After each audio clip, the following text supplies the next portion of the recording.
We'll guide you through how to use Find My iPhone with friends or family. If you find this useful, then consider subscribing and liking the video. Here we are in the Find My app. You probably notice at the bottom you've got the option for people, and so what we can do is go and use this with family or friends in order for them to go and track us and for us to go and track them. So let's get started.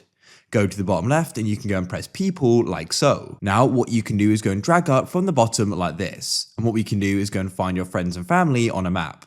So to go and get started, we can start sharing our location with them.